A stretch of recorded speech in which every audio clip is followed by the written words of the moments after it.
Teman-teman, ada sebuah kutipan menarik dalam buku karya Nicholas Carr yang berjudul The Silos. Nanti saya akan bacakan kutipannya itu, yang pada intinya adalah bahwa membaca buku akan melatih kita untuk berkonsentrasi. Membaca buku melatih kita untuk merenung dan berpikir lebih dalam. Kita akan baca paragrafnya di halaman 66. Tentu saja, jauh sebelum adanya buku atau alfabet, banyak orang yang telah melatih kapasitas perhatian berkelanjutan, pemburu, seniman, pertapa, mereka semua harus melatih otak mereka untuk mengendalikan dan memusatkan perhatian mereka. Yang sangat luar biasa dalam hal membaca buku adalah bahwa konsentrasi mendalam tersebut digabungkan dengan pemahaman teks dan interpretasi makna yang sangat aktif dan efisien. Pembacaan urutan halaman cetak sangat berharga, bukan hanya karena pengetahuan yang diperoleh pembaca dari kata-kata penulis, juga karena cara kata-kata itu memicu getaran intelektual di dalam pikiran mereka sendiri.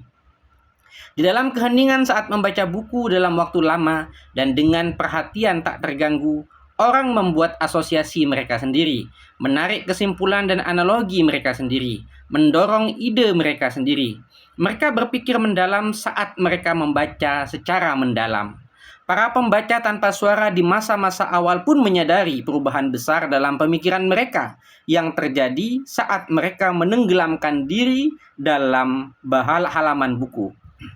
Uskup zaman pertengahan, Ishak dari Suriah, menjelaskan bagaimana setiap kali dia membaca, bagai di alam mimpi, saya memasuki kondisi saat indera dan pikiran saya menyatu. Lalu, seiring semakin lamanya keheningan ini, kekacauan ingatan di dalam hati saya lenyap. Gelombang kegembiraan yang terus-menerus bergolak dikirimkan kepada saya oleh pikiran dalam yang di luar dugaan tiba-tiba hadir untuk membahagiakan hati saya. Membaca buku adalah sebuah tindakan perenungan, namun tidak melibatkan pengosongan pikiran. Membaca adalah pemenuhan atau penambahan pikiran. Para pembaca melepaskan perhatian mereka dari aliran keluar yang berupa lalu lalang stimulus yang melibatkan perhatian tersebut lebih dalam kepada aliran ke dalam yang berupa kata-kata, ide, dan emosi. Itulah inti dari proses mental membaca secara mendalam yang unik. Teknologi buku yang memungkinkan terjadinya anomali aneh di dalam sejarah psikologi kita.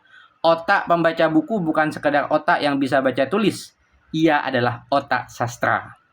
Nah tadi ya, yang kita garis bawahi, yang sangat luar biasa dalam hal membaca buku adalah bahwa konsentrasi mendalam tersebut digabungkan dengan pemahaman teks dan interpretasi makna yang sangat aktif dan efisien.